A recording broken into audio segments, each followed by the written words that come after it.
Hello again, my kitties. It's me, Audrey. Sorry I've been MIA for so long, but I had ankle surgery, then wrist surgery, so I have not been able to do much, but I'm working my way back into it. So today I'm going to show you how I did my St. Patrick's Day nail designs, well, one of them, which is a disappearing, reappearing rainbow. I used Born Pretty's thermal pigment powders for this and mixed them up with some Urban Graffiti No Wipe top coat and made myself my own pastel colors for this rainbow design.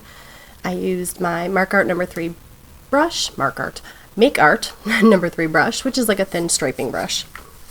It's also a little bit shorter than a striping brush, but it's one of my go-tos.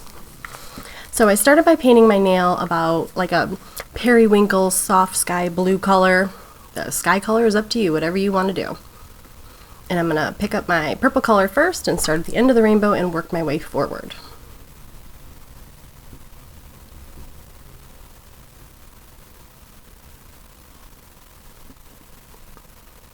I can only imagine how difficult this would be having to do it on an actual person, because doing it on myself, yeah, that was fun. Really sucks when you can't bend your wrist. A couple more weeks. Almost there.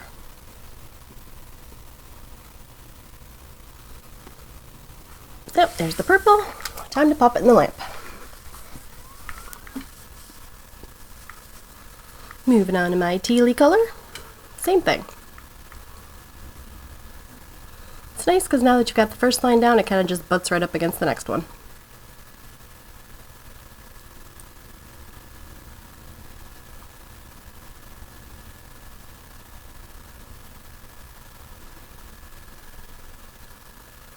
And you don't have to be too perfect at the bottom of it, because that's where your cauldron's going to be, so you're not going to see it anyway.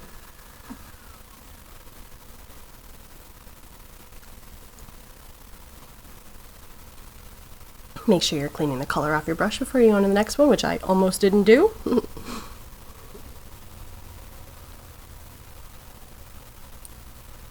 Don't know why I missed recording the yellow, but for some reason we did, so now we're on to the orange.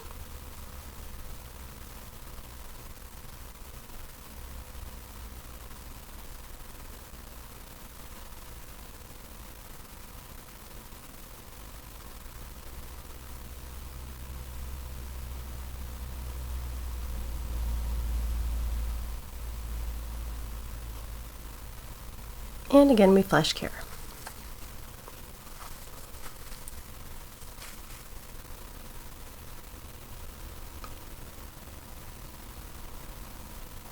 Last but not least, my pink.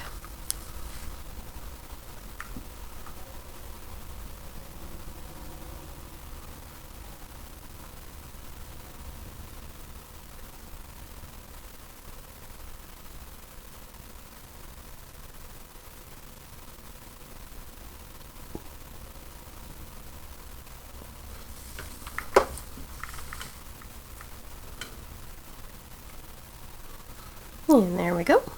All the colors are on.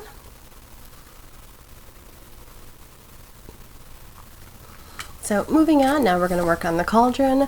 I used like a 3D or puffy paint gel.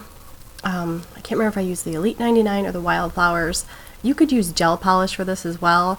I prefer the thicker gels because they're not going to run around on you and you don't have to keep flash carrying it in between. I made sure to, when I was swiping like the very top of the cauldron pot, to kind of give it that smile line almost, because that way it'll look like the pot is kind of wrapping around the rainbow. That way the rainbow is going directly into the cauldron or coming out of the cauldron, depending on which way you want to look at it. And making sure to kind of wrap the top of the cauldron just around the back of the rainbow a little bit and fill it in with the puffy black paint.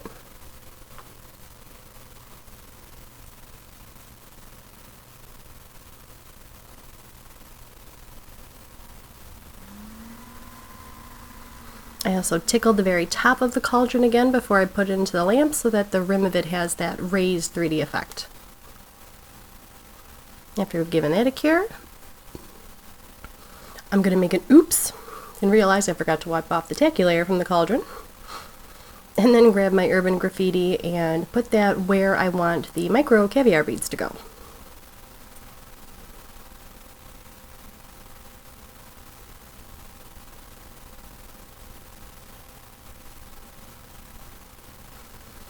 So now I'm just aligning them with my brush, same brush I used to draw the rainbow, and just touching them up into place, making them nice and jumboed and put on top of each other so there's a huge pot of gold at the end of that rainbow.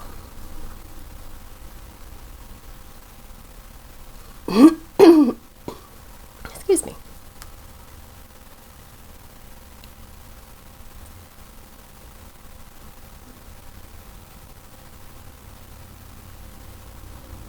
Touch up the bottom ones like it's been spilling out of the pot. I use my thumb to push them up just to make sure there's nothing past the tip of the nail, which can get caught on things. So now I should have done this next step before I put the pot on, which is I'm going to burnish in some of that chrome powder, unicorn mermaid powder, whatever the heck you want to call it. So I'm putting a coat of No Wipe Top Coat on and fully curing it. And here I am, I'm just going to burnish it into the rainbow and the sky areas, leaving the gold in the pot alone.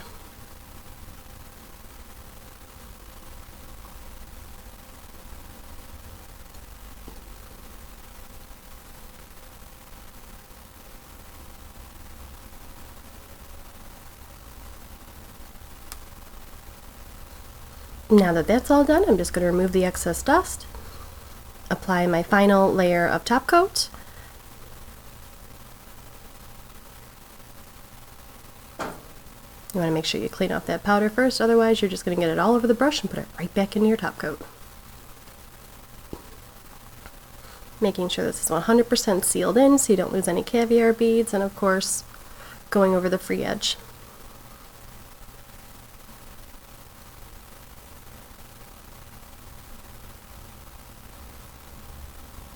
And after that, once you're satisfied, give it your last and final full cure.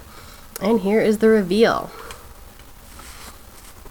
I just used a heat gun to show you guys when the heat gets applied to it, or you're running your hands under hot water, how the rainbow completely disappears for you. Which is just so neat. And then I'll show you out in the cold here how the rainbow is slowly coming back, and this is such a cool effect because it really looks like a rainbow does in real life. I have another video which was of butterfly wings going from like a blue teal into a monarch butterfly wing, and if you guys haven't seen that video yet, I'll leave a link to that down in the description box. I hope you guys enjoyed this tutorial. If you haven't subscribed to my channel yet, please do so, give me a thumbs up, and I will see you next time. TTFM. Ta-ta from Meow.